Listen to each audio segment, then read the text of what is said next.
Halo semuanya, kali ini kita akan membahas mengenai sejarah perang agama antara kaum Protestan dan kaum Katolik.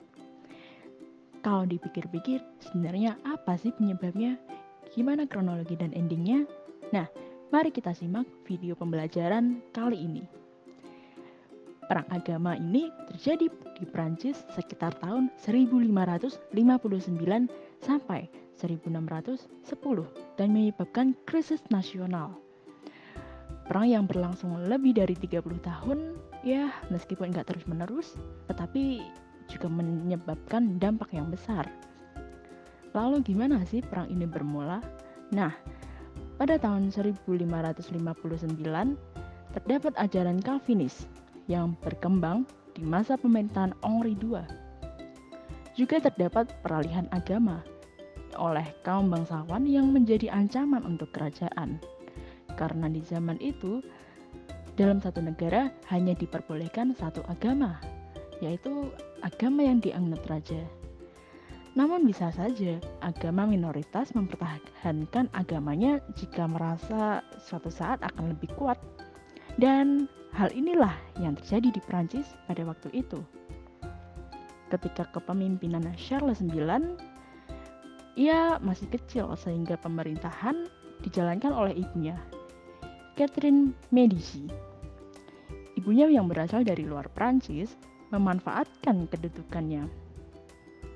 Sampai akhirnya kepemimpinan berganti kepada Henri III. Tetapi ya karena masalah sudah membesar hingga sulit diatasi, maka ya tetap sulit saja. Kemudian muncullah rapat-rapat umum seperti États Généraux, tapi juga tidak membawakan hasil. Dari situ muncul campur tangan pihak asing. Ratu Elizabeth memimpin kerajaan Inggris, pemeluk Protestan Jerman, dan di sisi lain juga ada Raja Spanyol, Philip II, seorang Katolik, turut ikut campur dalam pemerintahan Prancis dan semakin memperkeruh. Perang ini dimulai dari pembantaian kaum Protestan di Wassy pada tanggal 1 Maret 1562 yang dilakukan oleh kaki tangan François de Guise. Kaum Protestan sering kalah dalam peperangan melawan kaum Katolik karena jumlah pasukan yang tidak sebanding dengan lawan. Namun, mereka selalu berhasil mendapatkan keuntungan pada perjanjian damainya. Pada tahun 1563, adanya perjanjian damai di Amboise membebaskan kaum Huguenot untuk beribadah dalam setiap lingkup administrasi pemerintahan atau bayas. Kemudian, adanya persetujuan damai di Longjumeau pada tahun 1568 mengukuhkan kembali perjanjian damai sebelumnya. Hal tersebut tentu saja memicu peperangan kembali. Namun, karena kecerdikan politik Coligny, kaum Protestan dapat menempati 4 kota perbentengan, yaitu La Rochelle, Cognac, La Charité, dan Montauban pada perjanjian Edit de Saint-Germain pada tanggal 8 Agustus 1570. Charles IX mengangkat Coligny menjadi Dewan Penasehat Raja. Kemudian ia memberi saran untuk melakukan perlawanan kepada Spanyol dan membantu Belanda yang melawan Philip II. Ibunda Charles IX, Catherine de Medici, yang berpihak pada Spanyol, berusaha mendekati Henri de Guise yang berniat untuk membalaskan dendam akibat kematian ayahnya. Pada tanggal 22 Agustus 1572, Coligny berhasil menyelamatkan diri dari percobaan pembunuhan. Kemudian, Catherine de Medici mendesak Charles IX untuk mengeluarkan titah pembunuhan kepada para pemimpin Protestan yang menghadiri pernikahan Henri de Bourbon-Navarre di Paris. Pada tanggal 24 Agustus 1572, terjadilah pembantaian umat Protestan yang disebut dengan Hari Santo Barthélemy yang menewaskan 3.000 orang, termasuk Coligny. Kemudian dibuatlah perjanjian La Rochelle pada tanggal 1 Juli 1573 yang memberikan kebebasan bagi kaum Protestan untuk menjalankan ibadah di La Rochelle, Nîmes, dan Montauban. Pada tanggal 30 Mei 1574, Charles IX meninggal dan digantikan oleh adiknya, Henry III.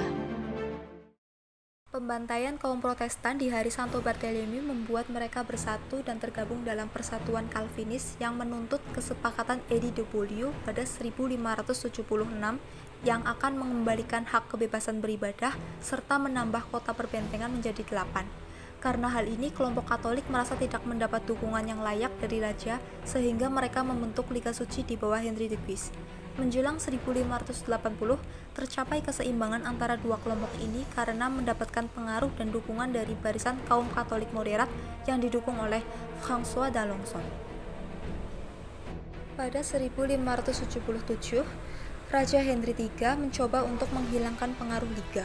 Karena hal itu, terjadi pertempuran antara bangsawan Katolik dan Protestan yang menentang Henry III dalam upayanya untuk menegaskan otoritas kerajaan.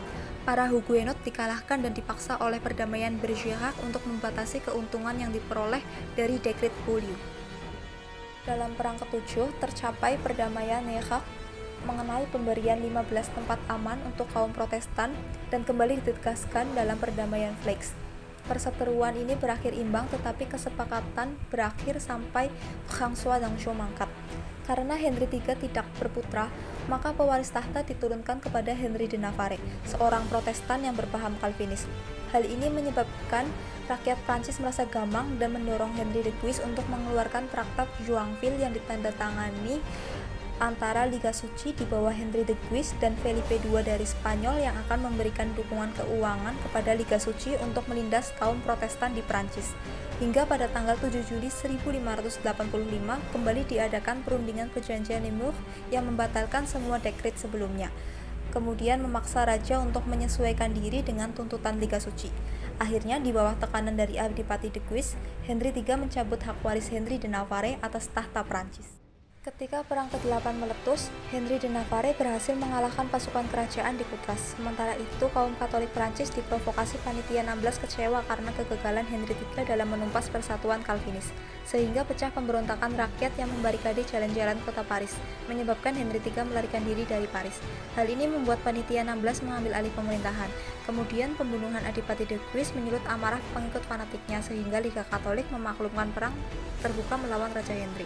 Parlemen Paris menyusun dakwaan kriminal atas Raja Henry karena menyatukan kekuatan tempur dengan Henry de Navarre.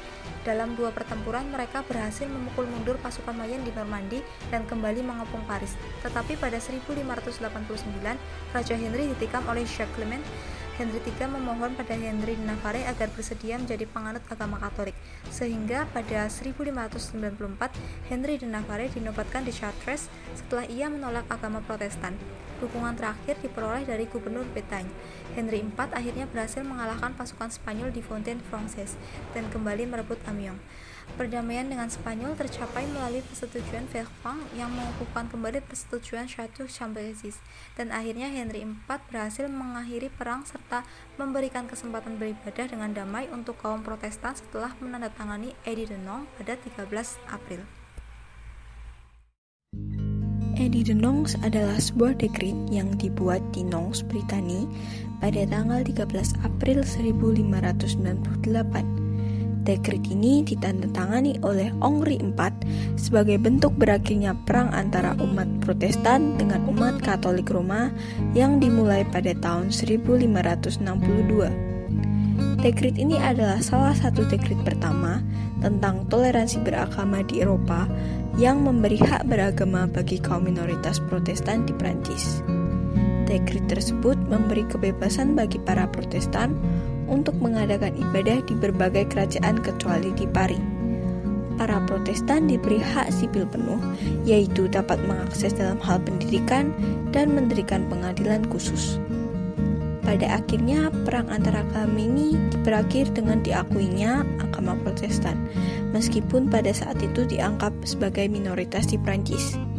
Jangan lupa like, komen, dan subscribe channel We Speak Baguette untuk menambah pengetahuanmu tentang Prancis. Au revoir!